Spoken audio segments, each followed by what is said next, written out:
ત્રીજી વાત છે નેક્સ્ટ સમજણ પ્રગટ.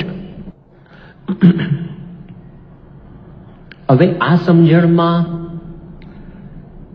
આપણે બધા એમ માનીએ છીએ અને મોટા ભાગના વી બિલીવ કે આમાં કોઈ પ્રશ્ન નથી આપણને કે ભગવાન પૂર્ણ પુરુષોત્તમ નારાયણ સર્વોપરી ભગવાન સ્વામિનારાયણ એ પ્રગટ એટલે કે સત્પુરુષ દ્વારા પ્રગટ છે. હાલ મહંત સ્વામી મહારાજ દ્વારા પ્રગટ છે કે પ્રમુખ સ્વામી મહારાજ દ્વારા, યોગીજી મહારાજ દ્વારા પ્રગટ હતા. એમાં આપણને મોટા ભાગનાને કોઈ સંશય નથી, મોટા ભાગનાને, અને વી જેન્યુઇનલી બિલીવ ધેટ. અને વી ઓલ્સો બિલીવ કે જ્યારે મને મહંત સ્વામી મહારાજના દર્શન થાય છે ત્યારે સાક્ષાત ભગવાન સ્વામિનારાયણના દર્શન થાય છે.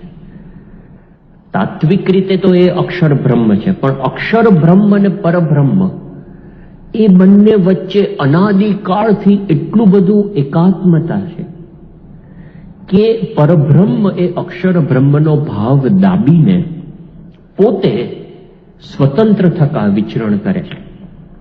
તો જ્યારે મહંત સ્વામી મહારાજ આશીર્વાદ આપે છે તો સાક્ષાત ભગવાન સ્વામિનારાયણ જ આશીર્વાદ આપે છે, કારણ કે એમનામાં રહીને ભગવાન સ્વામિનારાયણ પોતે સર્વ કાર્ય કરે છે. આ સમજણ આપણી પ્રગટની સમજણ છે and this is perfectly fine. પણ ક્યારેક વી બિલીવ કે પ્રગટની સમજણ is only this much, but that is just a beginning. આટલી સમજણ પૂરતી નથી. ઘણી વખત સંત સ્વામી, આપમાંથી ઘણા બધાએ દર્શન કર્યા હશે અથવા તો નામ સાંભળ્યું હશે. બહુ મોટા સદગુરુ સંત હતા, સારંગપુર રહેતા હતા અને ટ્રેનિંગ સેન્ટરમાં બધા સંતો, આજે નારાયણ મુનિ સ્વામી, જ્ઞાનેશ્વર સ્વામી, આનંદ સ્વરૂપ સ્વામી, એ બધાનું જ્યારે ટ્રેનિંગ સેન્ટર ચાલતું હતું ત્યારે સંત સ્વામી ટ્રેનિંગ આપતા. અને સ્વામી બાપા અને સંત સ્વામી મળે જ્યારે, ત્યારે સામસામા દંડવત કરે. એટલે પ્રમુખ સ્વામી મહારાજને સંત સ્વામી મળે ત્યારે દંડવત કરે. તો સંત સ્વામી ઘણી વખત કહેતા કે પ્રગટ એટલે શું, પ્રત્યક્ષ એટલે શું. આપણે કહીએ ને કે મને પ્રત્યક્ષ પ્રમાણ ભગવાન સ્વામિનારાયણ મળ્યા છે. તો પ્રત્યક્ષ એટલે પ્રતિ અક્ષ, અક્ષ એટલે આંખ. મારી આંખની સામે જે છે એ પ્રત્યક્ષ, મારી સાથે જે છે એ પ્રગટ. તો પ્રમુખ સ્વામી મહારાજ કઈ થોડી 24 કલાક મારી આંખની સામે છે, મહંત સ્વામી મહારાજ થોડા 24 કલાક આંખની સામે છે. એ તો અત્યારે અમદાવાદ છે, અહીંયા આવશે તો અહીંયા 15 દિવસ 25 દિવસ રહેશે, અને એ રહેશે એમાં પણ મારી આંખની સામે તો કદાચ 2 કલાક 5 કલાક હશે. What about rest of the time? Is he પ્રત્યક્ષ ફોર મી?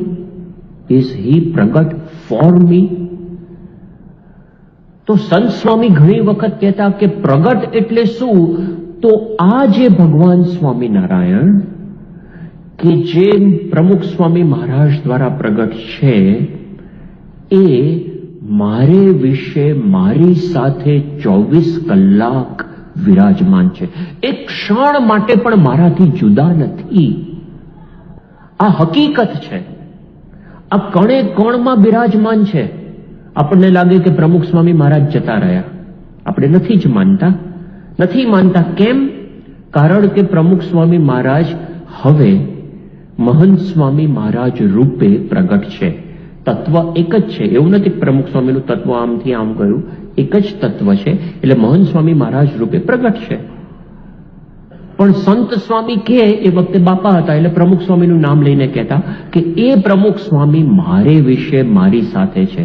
ડોક્ટર સ્વામી આપણને ઘણી વાર બોલાવે છે, સારંગપુરનું 10મું વચનામૃત, કે મારા ચૈતન્યને વિશે ભગવાન અખંડ વિરાજમાન છે. ધેટ ઇઝ પ્રગટ ઇન મી. યોગી બાપા યોગી ગીતામાં વાત કરે છે કે પ્રત્યક્ષ બ્રહ્મ સ્વરૂપ પોતાને માનવો, મારે વિશે સ્વામી શ્રીજી સાક્ષાત વિરાજમાન છે. મને એક્ઝેક્ટ શબ્દો યાદ નથી, શબ્દો આગા પાછા હશે, પણ એનો ભાવાર્થ આ છે કે મારે વિશે વિરાજમાન છે. We are sometimes happy four ભગવાન બીંગ પ્રગટ ઇન હિમ. હવે એમાં પ્રશ્ન શું છે કે એ કહેવામાં મને બહુ પ્રશ્ન નથી. I can always sing his glories. Balmukund Swami બીજા એક સદગુરુ સંત ગોંડલ હતા, ત્યાં બાપા અન્નકૂટના વખતે હતા, તો એ દિવસે જે કથા કરતા હતા એમણે બહુ સખત કથા કરી અને બાપા એટલું હસ્યા. બાપા બાળમુકુંદ સ્વામી તો આમ ખુલ્લે આમ બોલે, તો બાપા બાળમુકુંદ સ્વામી કે અમારા હરિભક્તો છે ને એ કે બહાર જાય ને તો કે અમારા પ્રમુખ સ્વામી જેવા કોઈ સંત ના મળે, અમારા પ્રમુખ સ્વામી નિષ્કામી, એમના જેવો કોઈ નિષ્કામી પુરુષ અનંતકોટી બ્રહ્માંડમાં ના મળે, અમારા પ્રમુખ સ્વામી નિર્માની, અમારા પ્રમુખ સ્વામી નિસ્વાદી. ઈ બધી વાત બરાબર, તું શું છું? એ તો નિસ્વાદી છે જ, એ તો એમને જોયા જ છે આપણે કે આપણે શું કહેવાય કે ઇવન સ્વામી હંમેશા સ્વીટ જમવાની શરૂઆત છે ને ગળ્યાથી કરતા. પ્રમુખ સ્વામી મહારાજની ટેવ હતી, કોઈ પણ આમ થાળમાં શોધે કે ગળ્યું ક્યાં છે, કંઈક સ્વીટ કે આ કે તે, પણ ગળ્યું એટલે આમ લિટરલી તમે આમ નાનકડું હોય ને એમાં આમ કણ ગણી શકો તમે, કણ એનું વજન કરો તો 1 મિલીગ્રામ પણ ના થાય એટલું આમ ગળ્યું લઈને મોઢામાં આમ જીભ પર મૂકે, પછી બીજું જમે. બાપાને પૂછ્યું કે સ્વામી કેમ તમે આવું કરો છો, કાયમ ગળ્યાથી શરૂઆત કરો છો? સ્વામી કે શાસ્ત્રી મહારાજ એવું કરતા એટલે હું કરું છું, એમની ગુરુ ભક્તિ એટલે એ નિમિત્તે પણ યાદ, એમને 24 કલાક છે. પણ અમારા પ્રમુખ સ્વામી બાકી એક ધારું આ છેલ્લા 5 વર્ષથી ખાલી પેલું મિલ્ક પીતા હતા સ્વામી, જમવાનું તો સંપૂર્ણ બંધ કરી દીધેલું. તે બાપાને કીધું પેલા જુદા જુદા ફ્લેવર તો લો, એટલીસ્ટ એકનું એક દૂધ પીવો છો, પેલું કયું એનકોર કે એન્શ્યોર એકનું એક પીવો છો, તેમાં કઈ ચોકલેટ કે સ્ટ્રોબેરી કે આ કે તે આવું સાવ એકનું એક ટેસ્ટ વાળું. બાપા કે ના, લીધું જ નહીં. ધરાહાર સ્વામી એ એક જ જે સિમ્પલ મિલ્ક આવે છે ને, ટેસ્ટલેસ ઓલમોસ્ટ, એ જ લેતા હતા. It was becoming more tasteless, કેમ કે એમાં બીજી 10 વસ્તુ આપણે એડ કરતા હતા ન્યુટ્રિશનના વ્યૂ પોઈન્ટથી. તો બાળમુકુંદ સ્વામી કે અમારા પ્રમુખ સ્વામી નિસ્વાદી, એમ ગાણા ગાઈને આપણે ઢગલો આઈસ્ક્રીમ લઈને બેસીએ, આપણે ઢગલો પીઝા ને આ ને તેને બધું લઈને બેસીએ, અને થોડુંક પેલું રહી ગયું ને તો એના માટે બૂમાબૂમ કરી મૂકીએ. તો કે ઈ પ્રગટ છે એનામાં ભગવાન, પણ એ આપણામાં ક્યારે પ્રગટ થશે? બાળમુકુંદ સ્વામી એમની જે પેલી લાક્ષણિક શૈલીમાં બોલતા. તો પ્રગટ એ કે એમનામાં છે, પણ એ મારે વિશેષ મારી સાથે છે. અને આ સમજણ આવે તો કોઈ દુઃખ ના રહે, તો કોઈ પ્રશ્ન ના રહે. આ બધા જે ઇન્ટરવ્યુઝ ને એ બધું હું લેતો હતો, તો એમાં એક બેન હતા, એ બહેને મને વાત કરી, એ કે મારા જીવનમાં એકે મેં સુખનો દિવસ જોયો જ નથી, બધા દુઃખના જ દાડા જોયા છે. મેં કીધું ભાઈ એવું તો ના બને, લાઈક થોડુંક તો હોય ને, સાવ બધા દુઃખના દિવસો જોયા, ધેટ સીમ્સ લાઈક એન એક્ઝાઝરેશન. તો કે ના ખરેખર એવું છે. મેં કીધું કેવી રીતે? તો એમણે બધું વર્ણન કર્યું. કે જો હું, મારો જન્મ બહુ જ પૈસાદાર કુટુંબમાં થયેલો, કેમ કે મારા ફાધરને બહુ મોટા બિઝનેસ હતા. So I was born with a silver spoon in my mouth. મેં કીધું ધેર યુ ગો, તમારો આટલા સરસ પૈસાદાર કુટુંબમાં જન્મ છે તો દુઃખ શું? તો કે ના હજી સાંભળો, તમે પૈસાદાર કુટુંબમાં જન્મ થયેલો એ બધું બરાબર, પણ જ્યારથી સમજણી હું થઈ, ઇવન નાની 4-5 વર્ષની હતી ત્યારથી મેં ઘરમાં સતત કકળાટ જોયો છે, કકળાટ. કારણ કે મારા ફાધરને રોજ રાત્રે દારૂ પીવાની ટેવ. સત્સંગી નતા, એ કુટુંબ સત્સંગી નહોતું, એટલે કે રોજ રાત્રે જમ્યા પછી 8-9 વાગે દારૂની મહેફિલ ઘરમાં જામે, અને બધા ફ્રેન્ડ સર્કલ ને પેલું પાર્ટી કે ને એવી રીતની પાર્ટી જામે. અને કે મારા મધરને સહેજ પણ એ ગમે નહીં, એટલે રોજ એનો કકળાટ કે આમ કરો છો ને તેમ કરો છો ને, રોજ દારૂ પીવડાવવાનો ને ફલાણું. એનું હેંગઓવર બીજે દિવસે ચાલે, એટલે સવારના પોરથી કકળાટ શરૂ થઈ જાય. અને કે એટલે સુધી આને દારૂમાં કે એમને ધારો કે દારૂ પીતા હોય અને રાત્રે 11-12 વાગે દારૂ ખૂટી જાય ને, તો કે મને, હું 8-9-10 વર્ષની આટલી નાની છોકરી, મને એ દારૂના નશામાં કે તું જા પાનની દુકાને જા દારૂ લઈ આવ, અને જો હું દારૂ ના લાવું તો મને માર પડે. એટલે કે હું મારાથી નાનો 2-3 વર્ષ નાનો ભાઈ મારો, એ 8 વર્ષનો, હું 10 વર્ષની, અમે બંને રાત્રે 11 વાગે દારૂ લેવા જઈએ એકબીજાના સહારે. અમને એટલી બીક લાગે, પણ જઈએ નહીં તો માર પડે. અને પેલો પાનવાળો ઓળખે એટલે દારૂ ફટ દઈને આપી દે. કે આ રોજનું અમારે આ ચાલ્યા કરે. અને એમાં કંઈ બોનફાયર કે આ કે તે કે કંઈક પાર્ટી બાર્ટી શિયાળામાં કરતા હશે, અને એમાં કંઈક તણખો ઉડ્યો અને એમના મમ્મીની સાડીને આગ લાગી. તો છેક અહીંયા સુધી કમ્પ્લીટલી અહીંથી નીચે બોડી બર્ન થઈ ગયું, આખું બોડી. હવે બર્નિંગને તો બહુ જ સિવિયર, તમે હોસ્પિટલમાં જાઓ ને, the worst ward is this burning patients વાળાનો વોર્ડ. કેમ કે એને આખી ચામડી બળી ગઈ ને, એને તમે કંઈ અહીંયા અડે તોય પ્રશ્ન, પાછળ અડે તોય પ્રશ્ન, પ્રશ્ન જ પ્રશ્ન. તો એ 1.5-2 મહિના ત્યાં હોસ્પિટલમાં રહ્યા, પછી 2-3 વર્ષ ઘરે રહ્યા, ત્યાં નર્સ રાખી હતી, પણ ઇવન કપડાં બદલે તોય બૂમો પાડે, ચીસો પાડે. એટલે કે ઘરમાં છે ને આમ કકળાટનું જ વાતાવરણ. એ કે હું છે ને એક કોન્વેન્ટ સ્કૂલમાં ભણતા હતા બેન, તો એ ઇન્ડિયામાં ઇલિટ ક્લાસ સ્કૂલ કહેવાય. મહંત Swami Maharaj convent school, Christian convent સ્કૂલમાં જબલપુરમાં ભણ્યા છે. દેટ ઇઝ કન્સિડર્ડ એઝ ટોપ એ વખતે. હવે તો હવે બહુ બધું થઈ ગયું છે, પણ ટોપ ક્લાસ સ્કૂલ. એટલે કે મને ગાડી મૂકવા આવે પણ હું છે ને વહેલી જતી રહું સ્કૂલે, અને છેક પછી ત્યાં જઈને ચર્ચમાં બેસી રહું. ત્યાં સ્કૂલમાં ચર્ચ હોય, અને પેલા ફાધર મને કહે કે બેટા હવે તારે ઘરે નથી જવું, સાંજ પડી ગઈ, ત્યારે ન છૂટકે હું ઘરે જઉં, એટલો ઘરમાં પ્રશ્ન. એટલે કે આવી જ રીતે હું મોટી થઈ. હવે આવું લાંબુ તો ચાલે નહીં, રોજ દારૂની પાર્ટી કરે ના તે. એટલે એના ફાધરને એના પાર્ટનરે એનું કરી નાખ્યું, અને ખોટ આવી સખત. અને ખોટ આવી તો એટલી ખોટ આવી, ધંધો વેચાઈ ગયો, ઘરબાર વેચાઈ ગયા, બધું વેચાઈ ગયું.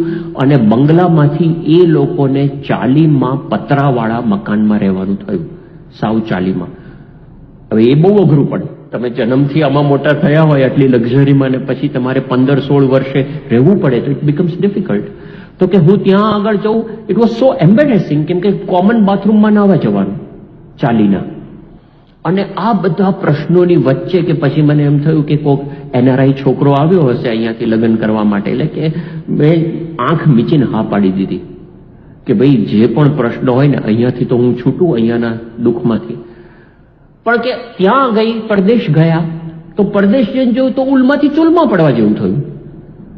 કેમ કે આ સાવ સામાન્ય ઘરમાં, ભાડાના ઘરમાં રહે, એના હસબન્ડની સાવ સામાન્ય જોબ, એનું એજ્યુકેશન સામાન્ય, એના સાસુને કંઈક પેરાલિસિસ થયેલું, સસરાને કંઈક બીજું થયેલું, મને યાદ નથી, પણ કંઈક ને કંઈક આવા મેજર પ્રશ્નો, એની નણંદના પ્રશ્નો, એ કે જેટલા ત્યાં પ્રશ્નો હતા ને એટલા જ અહીંયા પ્રશ્નો. અને કે આ બધા પ્રશ્નોની વચ્ચે હું જોબ કરું ત્યારે માંડ મારું પૂરું થાય, આ થાય, તે થાય, એ બધું થયું. એમાં પણ એક વસ્તુ સારું થઈ કે આ કુટુંબ સત્સંગી કુટુંબ હતું. એટલે હું મંદિરે ધીમે ધીમે જતી થઈ. બહુ તો રસ નતો મને, પણ ધીમે ધીમે હું મંદિરે જતી થઈ અને સત્સંગમાં આવતી થઈ. પણ પ્રશ્નો તો એટલા ને એટલા.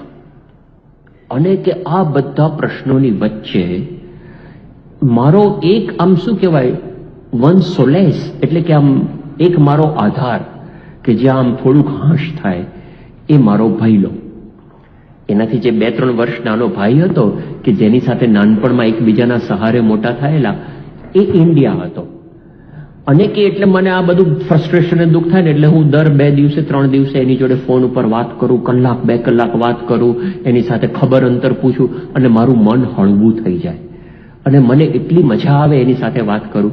અને એમાં કે મારા માટે one of the happiest moments of my life was this, કે જ્યારે મને એણે સમાચાર આપ્યા કે મારા ભાઈને ઇમિગ્રેશનનો કોલ આવ્યો છે. એટલે પેલી ઇમિગ્રેશનની ફાઇલ મૂકી હશે વર્ષોથી, અને કે મારા ભાઈ હવે અહીંયા આગળ આવશે. એ વર્ષોથી એને મળ્યા નહોતા, કેમ કે એવી કોઈ પરિસ્થિતિ નહોતી, ફાઇનાન્શિયલ પરિસ્થિતિ, એટલે એમને મળ્યા નહોતા. પણ કે એ મારો ભાઈલો અહીંયા આવશે, એટલે you know to be with somebody, એની સાથે રહીએ આપણે તો આપણને થોડી હાશ થાય.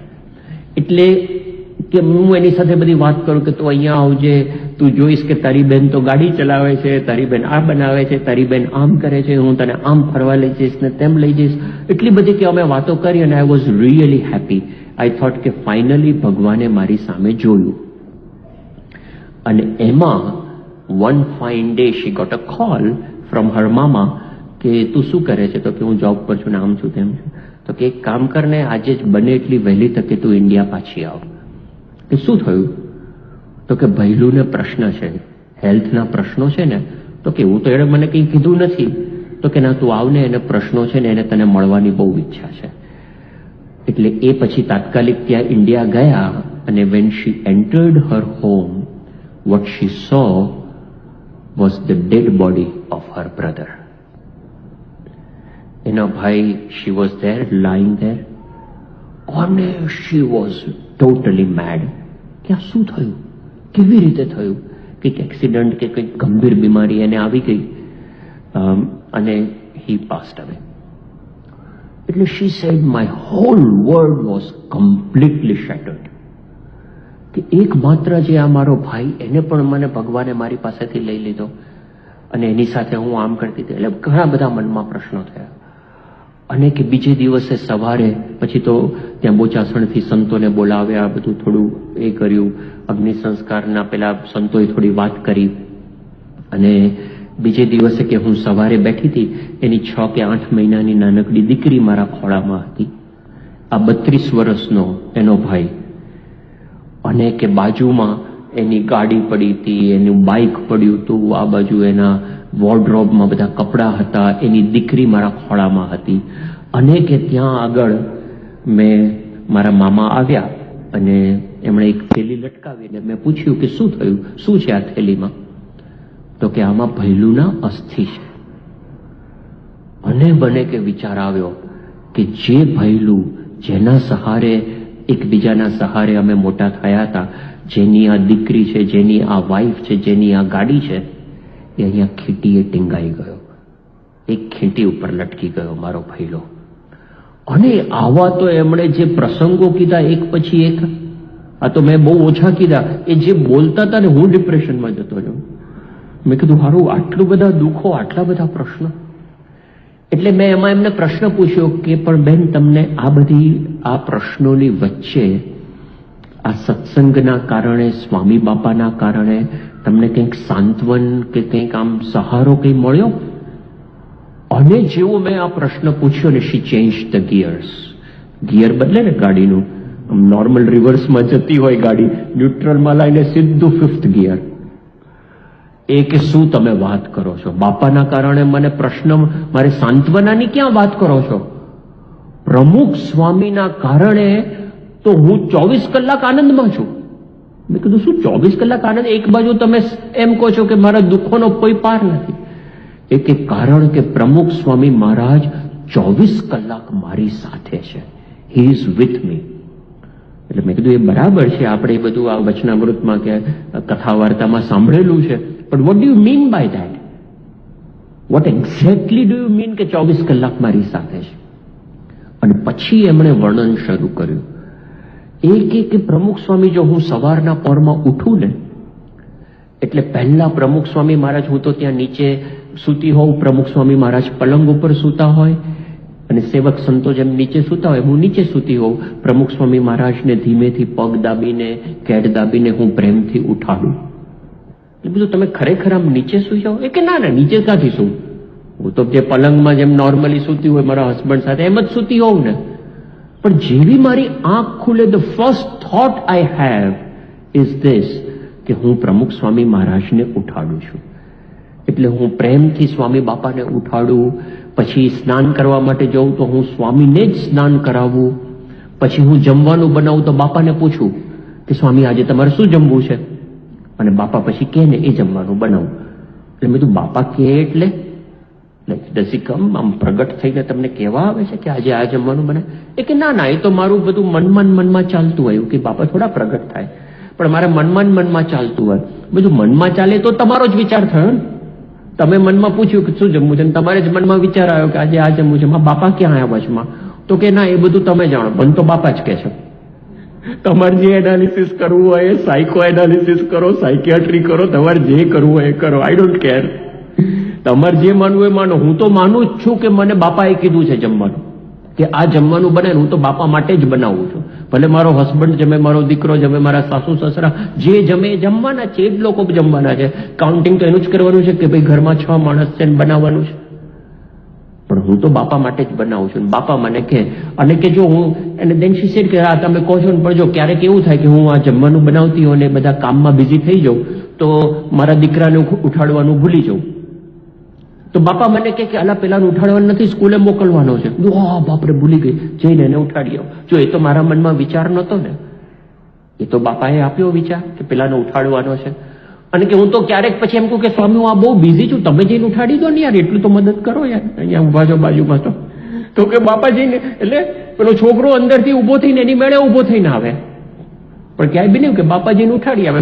કે માર તો બધું ચાલે, બાપા સાથે ઝઘડો ચાલે, તમે આમ નથી કરતા તેમ નથી કરતા, આટલું તો કરો, એવું બધું ચાલે કે અમારે. અને પછી કે સ્વામી બાપાને હું જાઉં તો સ્વામી બાપાની પૂજા જે આપણે કરીએ ને એની માનસી કરે. તો કે એમાં છે ને કે મને હરવા ફરવાનો બહુ શોખ, બધી જુદી જુદી જગ્યા હોય, અહીંયા તો હું છે ને બધા પોસ્ટરો જોઉં કે પિક્ચરો જોઉં કે બધું જોઉં, તો એ જે જગ્યાઓ જોઈ હોય ને ત્યાં હું બાપાને લઈ જાઉં કે સરસ દરિયા કિનારો છે, પાછળ પર્વત છે, નાળિયેરીના ઝાડ છે, મને જેવી કલ્પના આવે ને બધી કલ્પનાઓ છે ને હું કરું, ત્યાં બાપાને પૂજા કરવા લઈ જાઉં, ત્યાં બાપાને સરસ બેસાડું. પછી એમને હું વસ્ત્રો ધરાવું. એ કે મને કપડાં પહેરવાનો બહુ શોખ જાત જાતના.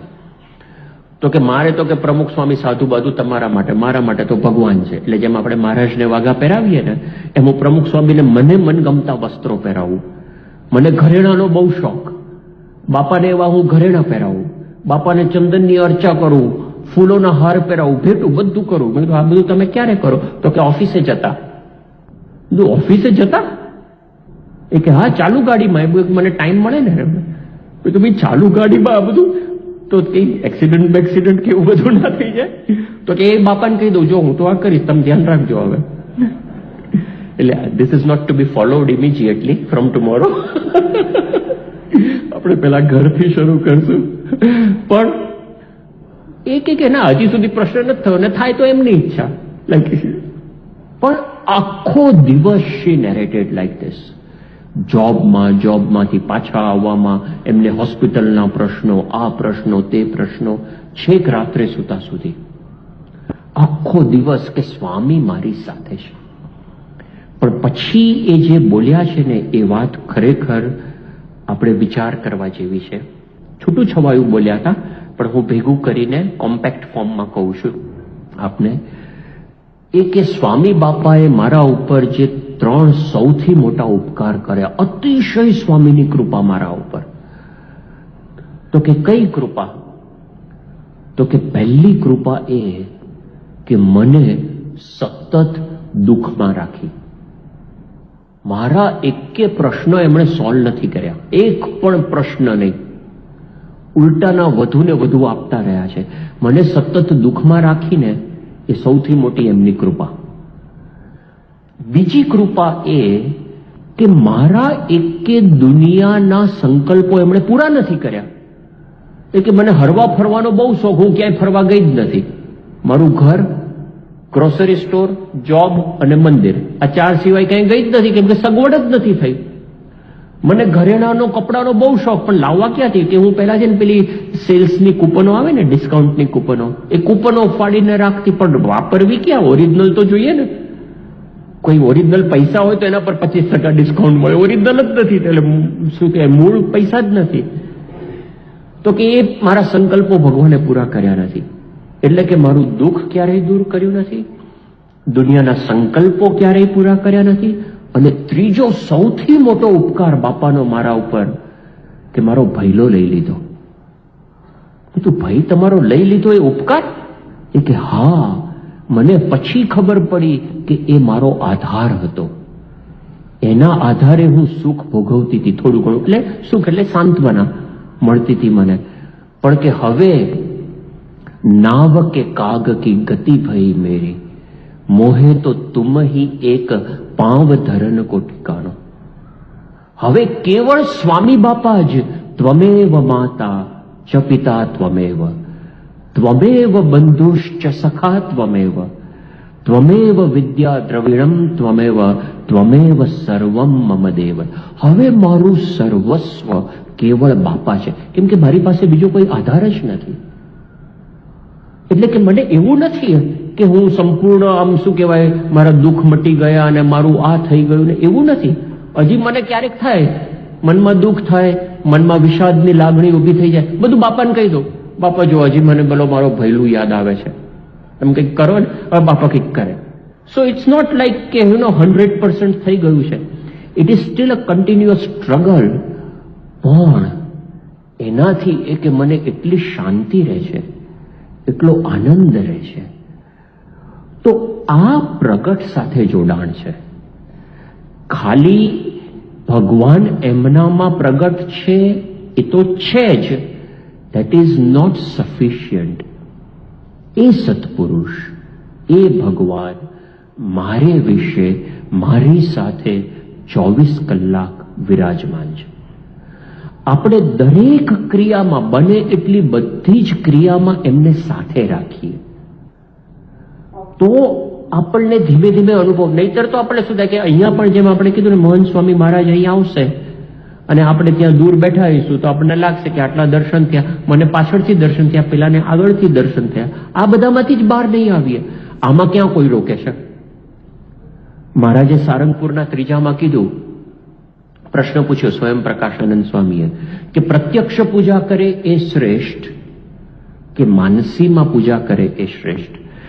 આપણે પ્રત્યક્ષ મહંત સ્વામી મહારાજને હાર પહેરાવીએ, એમને ચંદનની અર્ચા કરીએ, એમને છાબમાં બધું અર્પણ કરીએ એ શ્રેષ્ઠ કે હું માનસીમાં મહંત સ્વામી મહારાજને હાર પહેરાવું, એમને ચંદનની અર્ચા કરું એ શ્રેષ્ઠ? બેમાંથી કયું શ્રેષ્ઠ? સારંગપુરના ત્રીજામાં આ પ્રશ્ન પૂછ્યો. તો મહારાજ કહે છે, મને શબ્દો એક્ઝેક્ટ યાદ નથી, પણ રોમાંચિત ગાત્રે ગદગદ કંઠે થઈને જો પ્રત્યક્ષ પૂજા કરે તો એ શ્રેષ્ઠ અને માનસી કરે તો એ શ્રેષ્ઠ. So it is up to અસ. આપણે નક્કી કરવાનું છે. જો આપણે ખરેખર સાચા હૃદયથી કરીએ ને તો ઘણી વખત શું થાય, આપણે મહંત સ્વામીને હાર પણ પહેરાવીશું ને તો એમાં બીજા 25 વિચારો હશે કે કોણ બીજા છે, કોણ જુએ છે, કોણ નથી જોતું, અને કદાચ એની આપણે સ્મૃતિ ભવિષ્યમાં ન પણ કરીએ એટલી બધી. એના કરતા કોક છેક છેલ્લો ખૂણામાં બેઠો હશે અને આપણે મહંત સ્વામીને હાર પહેરાવ્યો, એની સ્મૃતિ અને મનન એણે કર્યું ને એને વધુ લાભ થશે. આ હકીકત છે. આ ખાલી બાહ્ય આ વ્યવસ્થાને સમજાવવા માટે, પટાવવા માટેની વાત નથી. This is fact, this is reality. એકવાર આનંદ સ્વરૂપ સ્વામી, આપમાંથી ઘણા બધા ઓળખતા હશો, જે ગાંધીનગર અહીંયા પણ આવી ગયા છે ઘણી વાર. આનંદ સ્વરૂપ સ્વામીને મેં પ્રશ્ન પૂછ્યો. મેં કીધું, સ્વામી આમ બાહ્ય રીતે જે અમને બાહ્ય રીતે આમ જોતા હોઈએ એનાથી એવું લાગે કે સ્વામી બાપા આપની સાથે કઈ એટલી બધી ગમ્મત કરતા હોય કે આપને સુખ આપતા હોય કે આપની સાથે એટલા બાહ્ય રીતે તમને બાપા સાથે પ્રસંગો બન્યા હોય ને એવું આમ દેખાતું નથી. અંદર તમે મીટિંગમાં બેઠા હો ને એ વસ્તુ જુદી છે, એ આપણને ખબર નથી, પણ બહાર દેખાતું નથી આપણને. ઇવન આનંદ સ્વામી કે બીજા કોઈ સંતને 2-3 જણા હાર પહેરાવવા માટે જાય તો આનંદ સ્વામી હાર પહેરાવે, બંને 2 સંત હાર પહેરાવે તો બાપા મોટે ભાગે એવું છે કે આત્મ સ્વરૂપ સ્વામી સાથે ગમ્મત કરે કે બીજા જે સંતો એમની સાથે કરે કે એમને કંઈક પૂછે. આનંદ સ્વામી પંચાંગ પ્રણામ કરીને ઉભા થઈને જતા રહે. ઇવન સારંગપુરમાં પણ પેલા બાપા જે પેલી કેબિન હતી તો આનંદ સ્વામી છે 10મી કે 15મી રોમાં પાછળ બેઠા હોય. He could very well seat કે જ્યાં બધા સદગુરુ સંતો કે આ જ્ઞાનેશ્વર સ્વામી કે નારાયણ મુનિ સાહેબ બેઠા હોય, કુડ સીટ દેર, પણ એ પાછળ બેસે. મેં એમને પૂછ્યું, બધું કેમ તમે પાછળ બેસો છો, આગળ બેસો? તો કે ના બરાબર છે, એથી બહુ સરસ દર્શન થાય છે. કે બીજા બધા સંતો કે જેને કદાચ એટલા દર્શન ન થાય ભલે આગળ બેસે, આપણે ઘણી વાર કર્યા છે, તો એ પાછળ બેસે. તો બાહ્ય રીતે આપણને એવું લાગે કે આ જે પ્રસંગો છે એ તમારી સાથે એટલા બનતા નથી, તો પણ તમે સ્વામીના પ્રસંગોનું મનન કેવી રીતે કરો છો? કેમ કે આપણને એમ થાય ને કે મારી સાથે પ્રસંગ બને, મારી સાથે હોય તો મને સ્મૃતિ મળે, એ હું મનન ચિંતન કરું, કંઈક મારી સાથે બને તો. તો આનંદ સ્વામી બહુ સરસ જવાબ આપ્યો. એમણે સામો પ્રશ્ન પૂછ્યો. કે કલ્પેશ, ફૂડ કોનું? ફૂડ, જમવાનું, ડિશિસ જે આપણે બનાવીએ ને એ કોની? એટલે મને સમજાયું નહીં. મેં કીધું, સ્વામી આપ શું કહો છો?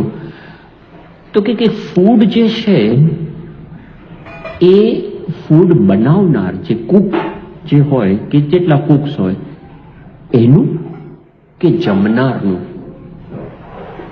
કે ફૂડ, આ તો ચલો ડીશ, આ બે રસોઈયાએ ડીશ બનાવી, પણ હવે એનું ઘઉં તો બીજે ક્યાંકથી આવ્યા હશે, ખાંડ બીજે ક્યાંકથી આવ્યા હશે, ચોખા બીજે ક્યાંકથી આવ્યા હશે.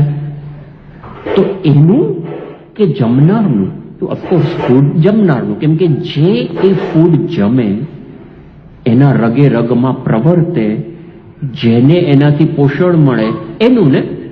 બાકી તો ગમે એને ફૂડ બનાવ્યું હોય, હાઉ ડઝ ઇટ મેટર? પછી એમણે પ્રશ્ન પૂછ્યો કે સ્વામી બાપા સાથેનો પ્રસંગ કોનો? એટલે again I did not understand. એટલે બધું વોટ ડુ યુ મીન? તો કે પ્રસંગ જેની સાથે બને છે એનો, કે એ પ્રસંગને એનું મનન ચિંતન કરીને ઇન્ટરનલાઇઝ કરે છે એનો પ્રસંગ કોનો? જો બહુ સમજવા જેવી વાત છે, ખરેખર બહુ એક્સ્ટ્રાઓર્ડિનરી એનાલોજી છે.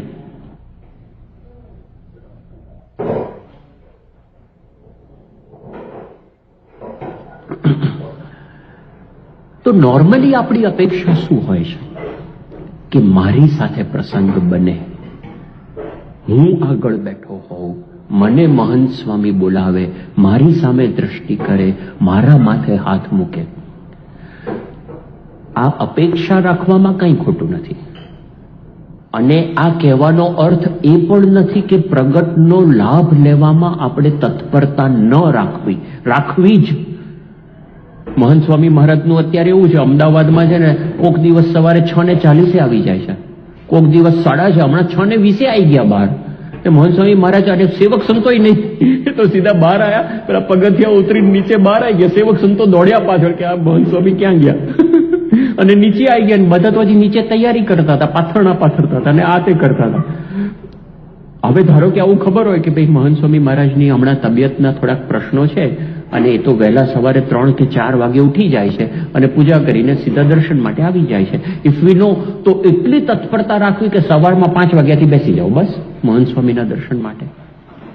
એની ના નથી. પ્રગટનો લાભ લેવાની તત્પરતા ગૌણ કરવાનો હેતુ નથી, પણ હેતુ એ છે કે આપણે 5 વાગ્યાથી અહીંયા બેસી ગયા એમનો લાભ લેવા માટે, અને મહંત સ્વામી મહારાજ અહીંયાથી પસાર થયા, આપણી સામે ન જોયું, અને બાજુવાળો છેક છેલ્લી મિનિટે આટલા બધા બેઠા હતા પણ કોઈક એને પાછળથી ઘુસાડીને આગળ લઈ આવ્યો, આપણી આગળ બેસાડી દીધો, અને મહંત સ્વામી એને ભેટ્યા.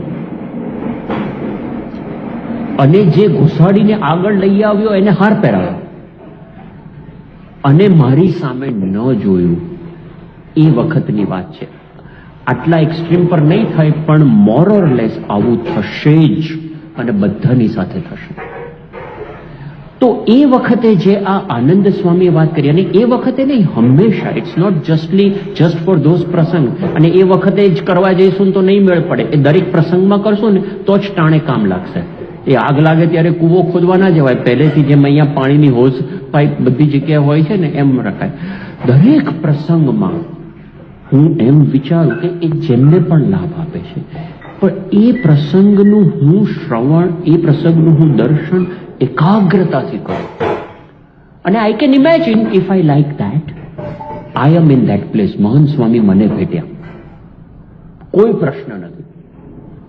માનસીમાં જે કરવું હોય બધી છૂટ. મહંત સ્વામી મને આ રીતે ભેટ્યા, મહંત સ્વામીએ મને હાર પહેરાવ્યો. If we like that, or if we like to say કે ભાઈ એ વ્યક્તિને ભેટ્યા, એની સ્મૃતિ કરું. Either way, whatever works for us. પણ અગત્યની વસ્તુ શું છે? મહારાજ કહે છે કે નહીતર દર્શન કરશું ને, લાખ વર્ષ સુધી દર્શન કરશું ને કાંઈ મેળ નહીં પડે. આ શબ્દ મહારાજ વાપરે છે, લાખ વર્ષ સુધી. હો, જ્યાં સુધી મનન ચિંતન કરીને જે આનંદ સ્વામી વાત કરી કે એને હું મારો પ્રસંગ નહીં કરું, ત્યાં સુધી મેળ નહીં પડે. તો પ્રગટ સાથે જોડાણ એટલે આ જોડાણ છે કે મને લાભ આપે તો ઉત્તમ, બેસ્ટ, પણ કદાચ ન આપે તો એ જે પણ મને લાભ મળે છે એ મારો પ્રસંગ હું કરી લઉં. જેને પણ લાભ મળે છે એને હું મારો પ્રસંગ કરી લઉં. તો એ ત્રીજી સમજણ છે પ્રગટ સાથે જોડાણ. અને એવું જોડાણ જો આપણે કરીશું તો કોઈ પ્રશ્ન નહીં પછી. કેમ કે ભગવાન સાથે છે 24 કલાક, બાપા સાથે છે, પ્રશ્નો એમની સાથે, બોલવાનું એમની સાથે, રમવાનું એમની સાથે, જમવાનું એમની સાથે, ઝઘડવાનું એમની સાથે, if we want to do that, પણ એમની સાથે. તો એ જે આપણી ત્રીજી સમજણ છે પ્રગટ.